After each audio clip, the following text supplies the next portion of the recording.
Assalamualaikum warahmatullahi wabarakatuh. Saya Fajar Bima Permata kembali lagi di sini pada materi barisan dan deret. Langsung saja, teori dasar deret hitung. Deret hitung ialah deret yang perubahan suku-sukunya berdasar penjumlahan terhadap sebuah bilangan tertentu. Bilangan yang membedakan suku-suku dari deret hitung ini dinamakan pembeda, yang tidak lain merupakan selisih antara nilai-nilai dua suku yang berurutan. Di bidang bisnis dan ekonomi, teori ini sering diterapkan dalam kasus-kasus yang menyangkut perkembangan dan pertumbuhan. Apabila perkembangan atau pertumbuhan suatu gejala tertentu berpola, seperti perubahan nilai-nilai suku sebuah deret, baik deret hitung maupun deret ukur, maka teori deret yang bersangkutan relevan diterapkan untuk menganalisisnya. Model perkembangan usaha merupakan penerapan teori bisnis dan deret. Perkembangan usaha yang dimaksud ialah sejauh usaha-usaha yang pertumbuhannya konstan dari waktu ke waktu mengikuti perubahan bisnis baris hitung. Jika perkembangan variabel-variabel tertentu dalam kegiatan usaha, misalnya produksi, biaya, pendapatan, penggunaan tenaga kerja, atau penanaman modal yang berpola seperti deret hitung, maka prinsip-prinsip deret hitung dapat digunakan untuk menganalisis perkembangan variabel tersebut. Berpola seperti deret hitung maksudnya di sini ialah bahwa variabel yang bersangkutan bertambah secara konstan dari satu periode ke periode lain. Maka perlu ditekankan di sini bahwa ada pola-pola tertentu yang bisa kita analisis dari setiap masalah dan kita bisa menggunakan teori deret hitung di situ ya. Nah, untuk formulanya, rumus suku ke n dari deret hitung ialah UN sama dengan A tambah dalam kurung N kurangi 1 dikali beda. Dan untuk jumlah sukunya, SN N per 2 dikali A ditambah UN-nya ini. U ke berapanya? Rumus ke berapanya? Sampai sini paham ya? Langsung saja supaya lebih paham, kita ambil contoh soal. Soal yang pertama, perusahaan genteng Sukajaya menghasilkan 3.000 buah genteng pada bulan pertama produksinya.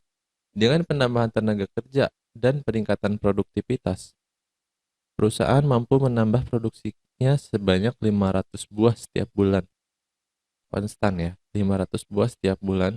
Jika perkembangan produksinya konstan, berapa buah genteng yang dihasilkan sampai dengan 1 tahun produksi? Nah, di sini kita harus mencermati soal dulu ya. Kita mengetahui bahwa perusahaan genteng di Sukajaya menghasilkan 3.000 buah genteng pada bulan pertama. Pada bulan pertama produksi, perusahaan Sukajaya menghasilkan 3.000 genteng. Dengan penambahan tenaga kerja dan produktivitasnya, produksi selanjutnya itu bertambah 500 buah setiap bulan dan produksinya konstan di sini ya. Yang ditanyakan berapa genteng yang dihasilkan sampai dengan 1 tahun produksi. Setelah 1 tahun, berapa total genteng yang dihasilkan oleh perusahaan Sukajaya? Dapat sampai sini dapat dipahami ya soalnya. Maka setelah kita analisis, kita kaji apakah bisa menggunakan teori deret hitung untuk soal ini. Yang tadi syaratnya ini harus konstan ya. Setiap masalahnya itu konstan. Maka bisa menggunakan rumus ini, teori deret hitung. Karena di sini sudah jelas ya perkembangan produksinya konstan, pembedanya itu 500 dan suku pertamanya itu 3.000, maka langsung kita jawab di sini. Suku pertamanya 3.000, pembedanya 500 dan yang ditanyakannya itu N ke-12. Kita cari dulu UN ke-12-nya. Urutan ke-12-nya. Maka hasil bulan ke-12, masukkan rumus formula yang tadi ya. U12 sama dengan A tambah N kurang 1 kali beda. Hanya 3.000, 12, bedanya 500. 11 kali 500, 5.500. Maka U ke-12-nya 8.500. Selanjutnya, kita mencari jumlah produksi genteng sampai bulan ke-12. S12 N per 2 A tambah U12, maka didapat S12-nya itu 69.000. Jadi jumlah produksi genteng selama 1 tahunnya ini itu 69.000. Paham?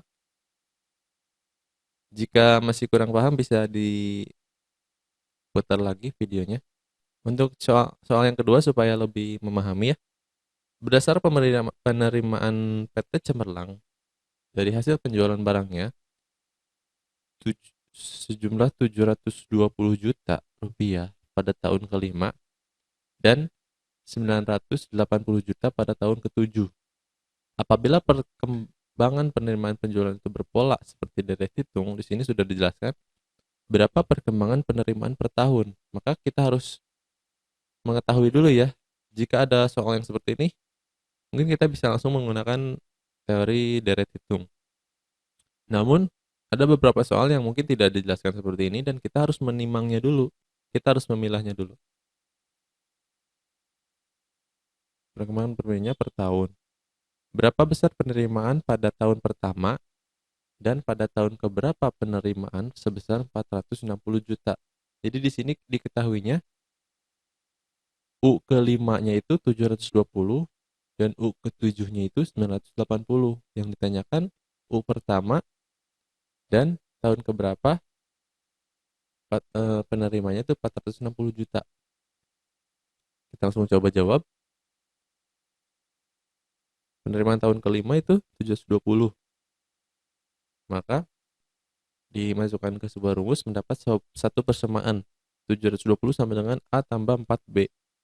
Satu persamaan per satu. Lalu yang kedua, penerimaan tahun ke-7 980 menemukan persamaan kedua. Untuk proses pencari jawabannya, ini kita bisa menggunakan cara apapun. Yang jelas, yang perlu ditekankan di sini bahwa konsep matematika dalam kehidupan sehari-hari ini bisa kita gunakan gitu dengan menggunakan teori deret hitung. Masalah-masalah yang bisa kita ketemui di kehidupan sehari-hari yang dengan syarat tadi ketentuan berlaku ya, itu bisa kita gunakan. Maka kita lanjutkan dengan eliminasi, maka ditemukan B-nya itu 130, bedanya itu 130. Maka tinggal masukkan ke persamaan 1, B-nya 130, maka ketemu A-nya itu 200. Kejawab ya tadi suku pertamanya itu 200. Lanjut. Pertanyaan yang kedua, penerimaan tahun ke N sejumlah 460. Maka UN sama dengan A tambah N kurangi 1 kali beda, 460 sama dengan 600. A-nya ya tadi tambah N kurangi 1 kali 130. Maka ketemu N-nya 3.